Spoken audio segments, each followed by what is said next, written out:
नमस्कार। आप सब बीए पार्ट तृतीय वर्ष के विद्यार्थियों का व्याख्यान भाग संख्या 5 में स्वागत है। हम हमारे पाठ्यक्रम की प्रथम पुस्तक की सेकंड यूनिट के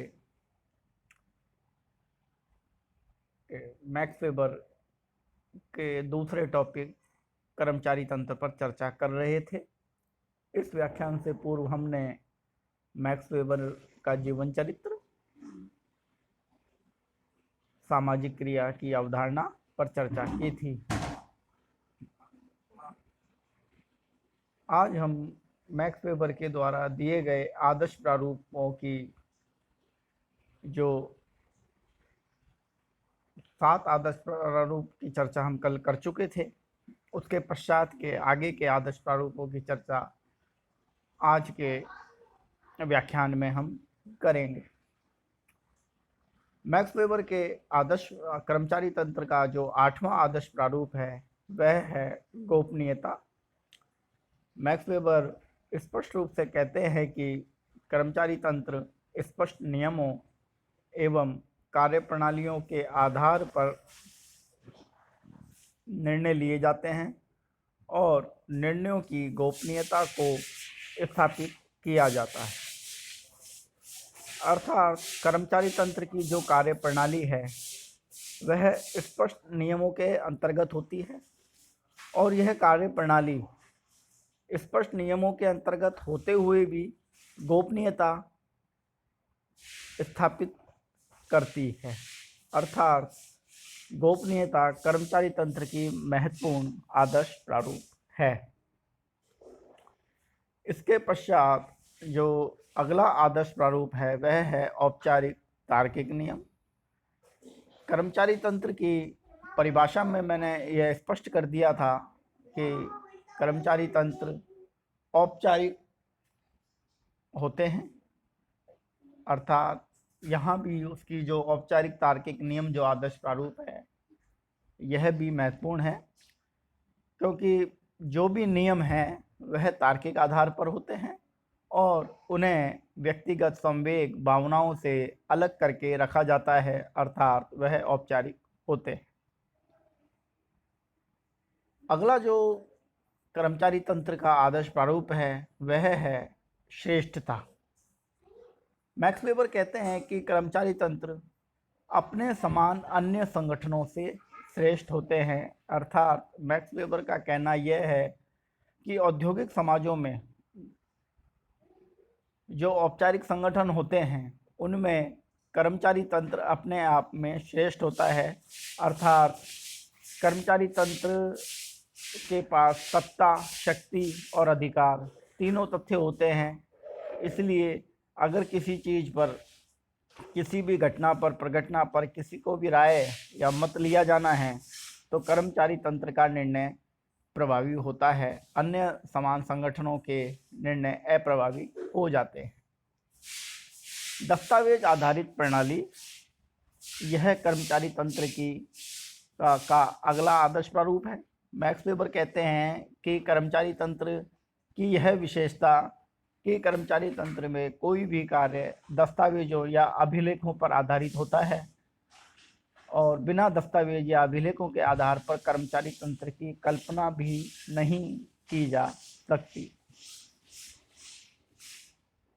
और अंतिम जो आदर्श प्रारूप है वह है वैज्ञानिक पद्धति।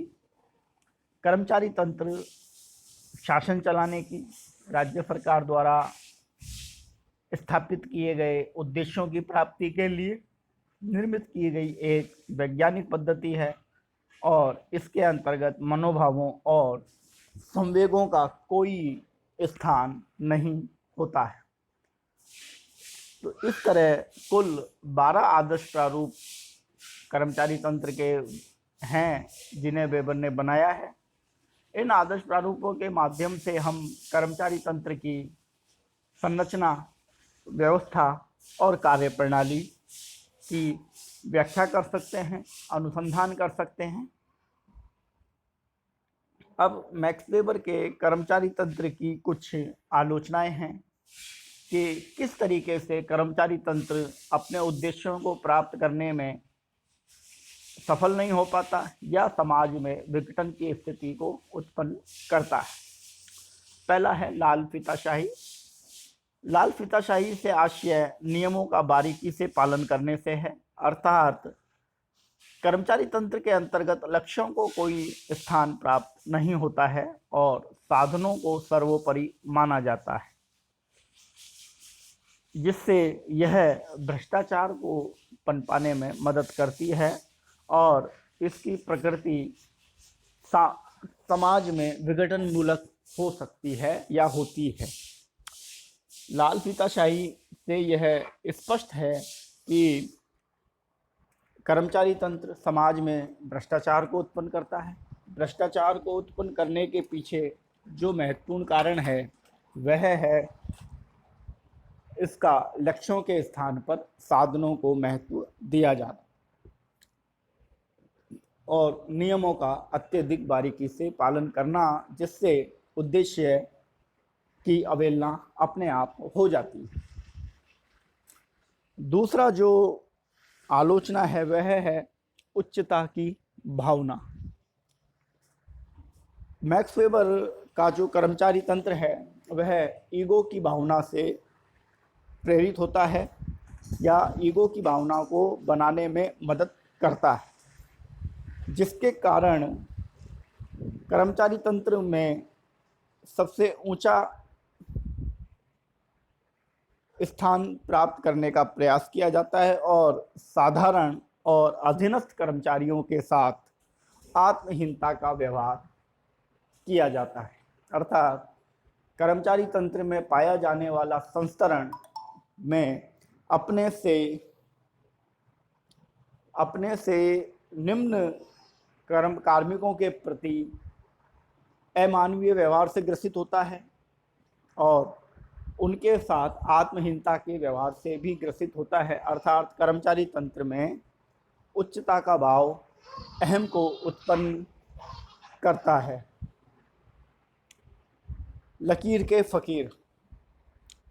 नौकरशाही से जुड़े कर्मचारी नियमों और कानूनों से इतने बंधे होते हैं कि वे व्यक्ति की गुण और अगुणता को कोई स्थान नहीं देते हैं। अर्थात सही या गलत के स्थान पर केवल और केवल व्यक्ति को महत्व दिया जाता है। व्यक्ति सही है कि गलत है इसको कोई महत्व नहीं दिया जाता और नियम और कानून लकीर के फकीर जैसे होते हैं। अगली जो आलोचना है वह है रूढ़िवादिता। अर्थात कर्मचारी तंत्र सामाजिक परिवर्तन की अवधारणा का विरोध करता है, अर्थात परिवर्तन को स्वीकार नहीं करता। इसलिए यह परंपरागत रूढ़िवादिता का प्रतिनिधित्व करती है और आधुनिकीकरण का कर्मचारी तंत्र में कोई स्थान नहीं होता है। यह रूढ़िवादिता कर्मचारी तंत्र को नए पर्यावरण में डलने से रोकती है। बर्ट्रैंड रसेल नामक समाजशास्त्री ने भी लिखा है कि कर्मचारी तंत्र में हर जगह निषेधात्मक मनोविज्ञान है, जिसका झुकाव निरंतर निषेधों की ओर होता है। निषेधों से तात्पर्य नकारात्मकता से है, अर्थात प्रतिबंधों से है।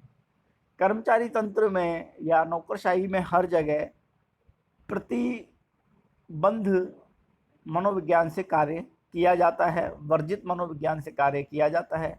यह कार्य आपका है, यह कार्य आपका नहीं है, किसको क्या करना चाहिए, किसको क्या नहीं करना चाहिए। अर्थात नकारात्मक मनोविज्ञान कर्मचारी तंत्र में प्रत्येक स्तर पर दिखाई देता है। औपचारिकता। कर्मचारी तंत्र में नियमों का इस तरह पालन किया जाता है कि इसका कोई उपयोग नहीं रहता है। अर्थात यह लकीर के फकीर जो आलोचना है उसी को प्रतिनिधित्व करने वाली आलोचना है औपचारिकता। और औपचारिकता के कारण ही कर्मचारी तंत्र अपनी उपयोगिता को भी समाप्त कर देता है। अगली जो आलोचना है वह है तानाशाही।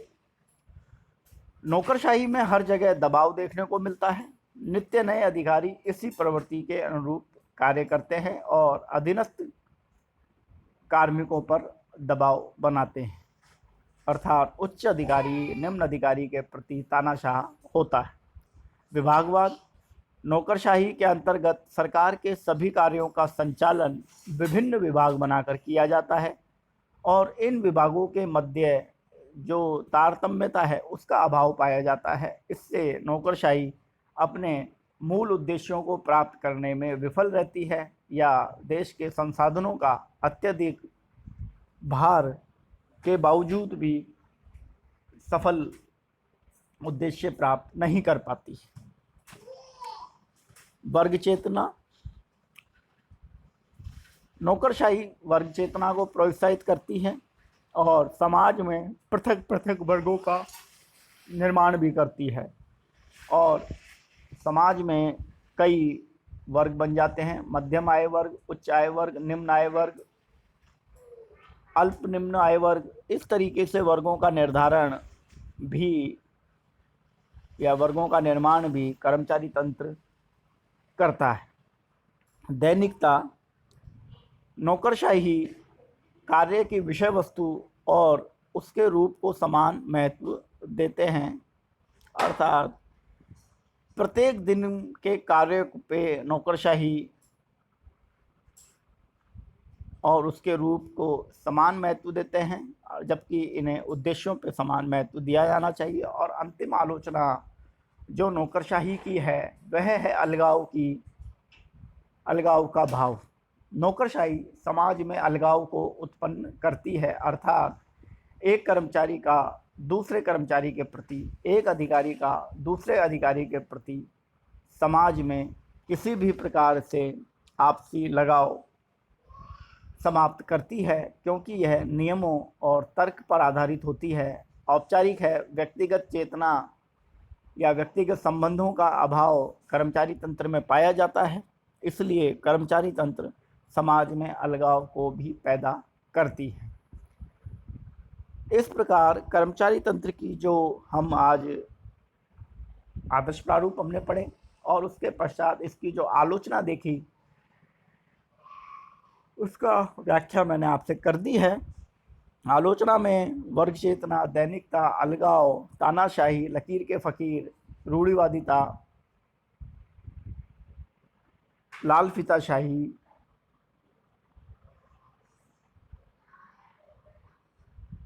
और अहम का भाव आदि महत्वपूर्ण आलोचनाएं हैं। इसका हमें अध्ययन करना है। कर्मचारी तंत्र से संबंधित प्रश्न हमारे परीक्षा में आता है और कर्मचारी तंत्र की आलोचना से संबंधित एक छोटा 8 नंबर का प्रश्न बन सकता है। इसके अलावा कर्मचारी तंत्र को परिभाषित करते हुए इसकी विशेषताएं या आदर्श प्रारूपों के रूप में एक बड़ा प्रश्न भी परीक्षा में आ सकता है। इसलिए हमें कर्मचारी तंत्र की परिभाषा, इसके आदर्श प्रारूप और इसकी आलोचनाओं का विधिवत अध्ययन करना चाहिए। आज के व्याख्यान में कर्मचारी तंत्र की जो अवधारणा थी वह पूर्ण मेरे द्वारा कर दी गई है। अगले व्याख्यान में हम मैक्स वेबर द्वारा जो पूंजीवाद और धर्म के साथ सहसंबंधों के आधार पर जो अध्ययन किया गया, जिसे धर्म के समाजशास्त्र नामक शाखा भी समाजशास्त्र में स्थापित होती है, पर चर्चा करेंगे। और मैक्स वेबर इस धर्म और पूंजीवाद संबंधी अपने अध्ययन से यह स्थापित करने का प्रयास करते हैं कि किस तरह धर्म सामाजिक जीवन में व्यक्ति को प्रभावित करता है और समाज में उसकी परिस्थिति का निर्धारण भी करता है। आज के व्याख्यान में इतना ही। अगले व्याख्यान में हम धर्म एवं उससे संबंधित अवधारणा का अध्ययन करेंगे।